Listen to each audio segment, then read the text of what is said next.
What's up, fuckers? It's tea time. Well, fuck me gently with the chainsaw. Are you team liar, liar, pants on fire, or team cheater, cheater, pumpkin tit eater? In 2020, Donald Trump showed us it's easier to fool people than to convince them that they have been fooled. The country is still divided on whether the Democrats cheated or the Republicans are lying in regards to the 2020 election. Anyone with half a brain knows that Joe Biden defeated Tangerine Palpatine with a big blue wave. But frighteningly enough, the big lie is getting even bigger the farther we get into 2021.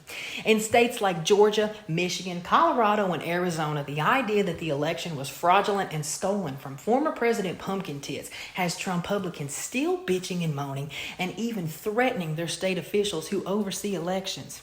Now, it is hard to move on from an election when you're still having election audits almost a year later. And on top of that, we have people like Sidney Powell, Rudy Giuliani, the fucking My Pillow guy, and Marjorie Taylor Greene pushing the big lie every chance they get. Ugh, moisture-free Marjorie. Washington's yeast infection. She's a participation trophy wife who has the complexion of a cafeteria Crispito and a bad case of resting bitch body. And I fear she may be with us for a while. Earlier this year, she announced that her re-election campaign raised $3.2 million her first 3 months in office. But that comes as no surprise. Yeast is known for raising dough. After all, I am convinced she spends time in an oven because her hair is as dry as a bale of hay. If she trimmed her split ends, I'm telling you, she'd be fucking bald. She keeps her hair how she wants public schools. Segregated. Now, you won't convince me that Marjorie wasn't a test tube baby created in an ashtray by Neanderthals. And it always amazes me how she can put on a face full of supermarket makeup and still look like she isn't wearing any at all. But that could do with the fact that her skin tone is 50 shades of disgusting. Now, I'm not one to judge, but I've always thought Marjorie looked like someone who shoplifts from the Dollar General. I just never could figure out how she got it out of the store because I almost never see that old gal with a purse. But then I saw the bags under her eyes. Ugh. She recently popped up like a hemorrhoid and said she would vote in favor of the $1 trillion infrastructure bill Democrats are trying to pass in the House, but only as long as Pumpkin Tits was rightfully returned back to the White House and November's election results were decertified. I'm sure someone with her brain capacity is part of a family tree that could be used as a straight line for a sobriety test. God bless her nicotine-coated heart. Now, 2024 will be here before we know it, and it's going to make things pretty tricky for people like Marjorie Taylor Greene. Red state governors like Greg Abbott, Ron DeSantis, and Kristi Noem have been wearing their pumpkin tit training bras and governing their states the way Trumpty Dumpty would. These three want to be president so bad.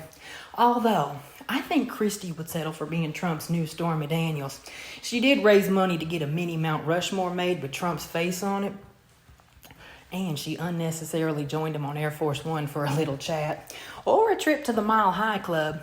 Someone just needs to put her back in the stables with the rest of the horse teeth. But DeSantis may be the only one of these three with an actual chance, especially since Abbott is failing to appease Pumpkin Tits with the forensic election audit that's happening here in Texas. A new poll shows support for Trump has dropped 20 points as support for Ronald skyrockets, bringing him and Trump to a tie. Now, let's welcome to the TTime TV Florida's Governor Regeneron DeSantis. Can you get a cold sore from a photo? Ugh, look at him. Dull and dumb, and a supporter of the big lie.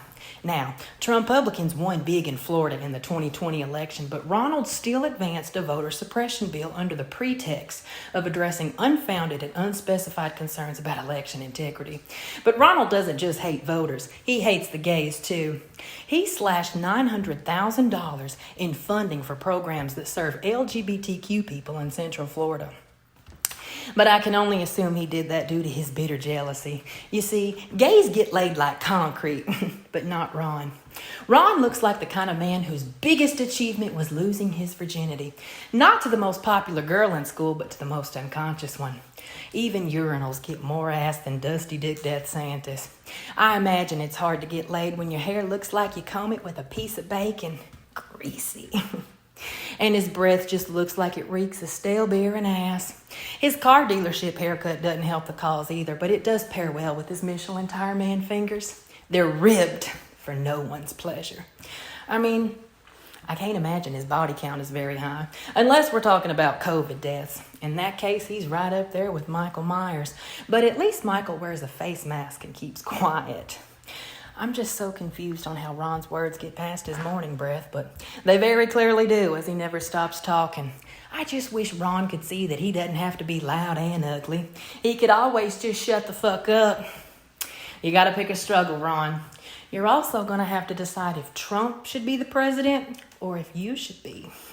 You can't support the big lie and say Trump is the rightful president as you campaign for the same position.